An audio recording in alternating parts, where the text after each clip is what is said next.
ভাবে মূর্তি ছিল, সব মূর্তিকে ভেঙ্গে তছনছ করে, শিরক বিদআত সব কিছু তছনছ করে ওই জায়গার মধ্যে এরকম ভাবে খেলাফত সৃষ্টি করেছেন, তৈরি করেছেন। ইনসাফ, ন্যায়, ইহসান তৈরি করে দিয়েছেন কে? রাসূল সাল্লাল্লাহু আলাইহি ওয়াসাল্লাম। তাহলে চিন্তা করতে হবে, সেই 1400 বছর পূর্বে রাসূল সাল্লাল্লাহু আলাইহি ওয়াসাল্লামকে মার দিয়েছেন, কাফের বেঈমান মুশরিকরা জুলুম করেছেন, তারপর উল্টা প্রতিবাদ করেছেন মুসলমানরা। ঠিক তদ্রূপ এখনো কেউ যদি বেঈমান মুশরিকের সাথে তাল মিলিয়ে মুসলমানদেরকে ধ্বংস করতে যায়, মুসলমানদের ঘরকে ধ্বংস করতে যায়, মুসলমানের ঈমানকে ধ্বংস করতে যায়, আমিও বলবো মুসলমান ওই রাসূলের খালিদ বিন ওলীদের তাদেরও গায়ের মধ্যে রক্ত রয়েছে, তারাও কাউকে ছাড় দিবে না। একদিন, 2 দিন, 3 দিন এরকম ভাবে যখন দেখবে যখন নিজেকে সব কিছু বিলিয়ে দিয়ে নিজের পিঠ এরকম ভাবে দেয়ালে ঠেকে গেল, তখন তারা কাউকে তোয়াক্কা করবে না। কে প্রধানমন্ত্রী, কে এমপি, কে মিনিস্টার, কাউকে দেখবে না। যদি ঈমানের উপর আঘাত আসে, যদি কোরআনের উপর আঘাত আসে, যদি রাসূল সাল্লাল্লাহু আলাইহি ওয়াসাল্লামের চরিত্রের উপর আঘাত আসে, মুসলমান তাওহীদি জনতা আবার মাঠে নামবে। ঠিক কিনা? এই জন্য ভাই দোস্ত বুজুর্গ, জুলুম নির্যাতন রাসূল সাল্লাল্লাহু আলাইহি ওয়াসাল্লামের যুগ থেকে চলে আসছে, এখনো পর্যন্ত মুসলমানের উপর জুলুম নির্যাতন হবেই। কিন্তু প্রতিবাদ করার জন্য এক দলকে সর্বদাই সর্ব অবস্থায় তৈরি থাকতে হবে। ওয়াইদু লাহুম মাসতাতাতুম মিন কুওয়া, স্বয়ং মালিক বলেছেন, হে আমার বান্দাগণ, কাফের বেঈমান মুশরিকরা যখন ইসলামের উপর আঘাত করবে, যখন মুসলমান নামদারে মুনাফিকের বাচ্চারা মুসলমান, নাম থাকবে মুসলমান, কাজ করবে মুনাফিকের মতন, নাম থাকবে মুসলমান, কাজ করবে কাদিয়ানীর মতন, নাম থাকবে মুসলমান, কাজ করবে বেদাতির মতন, আল্লাহ তাআলা বলছেন ওয়াইদু লাহুম মাসতাতাতুম মিন কুওয়া, তোমরা তাদের বিরুদ্ধে শক্তি সঞ্চয় করো।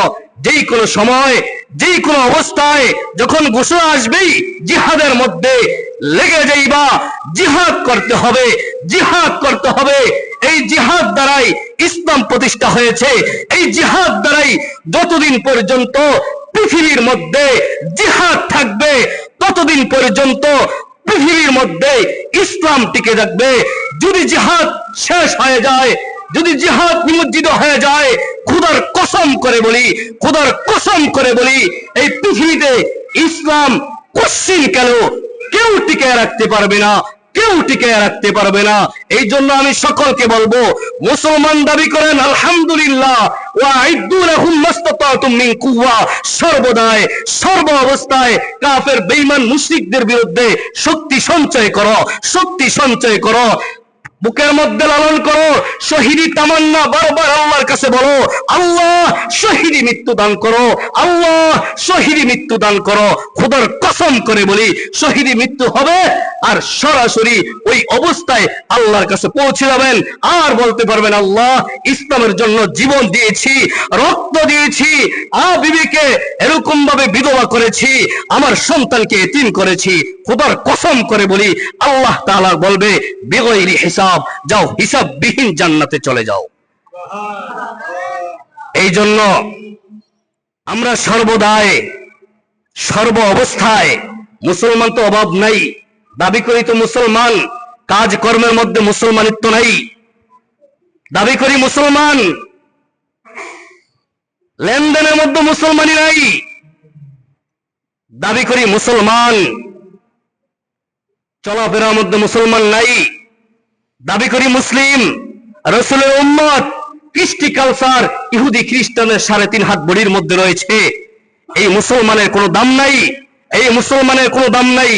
রাসূল হজ করার পরে শেষ ভাষণ দিয়েছিলেন যে তারাকতু ফীকুম আমরাইন লান তাযিল্লু মা তামাসসাকতুম বিহিমা কিতাবাল্লাহ ওয়া সুন্নাত রাসূলি। আল্লাহ রাসূল বলে গিয়েছেন, হে উম্মতের দল, শুনে রাখো, শেষ কথা, শেষ বাক্য, শেষ পয়গাম তোমাদের কাছে বলে যাই, আমি রাসূল চলে যাব। তোমরা দুইটি জিনিস যদি আঁকড়ে ধরতে পারো, দুইটি জিনিস যদি আঁকড়ে ধরতে পারো, পৃথিবীর কোন বাতিল শক্তি, কুপরি শক্তি তোমাদেরকে বিভ্রান্ত করতে পারবে না। এক নাম্বার আল্লাহর কালাম, দুই নাম্বার রাসূলের সুন্নাহ। আজ দেখবেন মুসলমান দাবি করি ঘরের মধ্যে একটা কোরআনও খুঁজলে পাওয়া যায় না।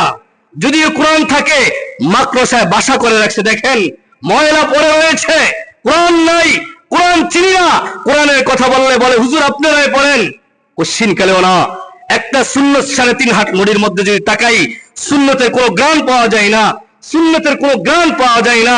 আবার দাবি করি আশিকে রাসূল, দাবি করি সুন্নি, সুন্নতের কোনো আশপাশ পাওয়া যায় না। এই জন্য খোদার কসম করে বলি, সারা জীবন সুন্নি বলতে পারবেন, সারা জীবন সুন্নি বলতে পারবেন, ওই সুন্নি দিয়ে কোশ্চিন কেন জান্নাতে যেতে পারবেন না।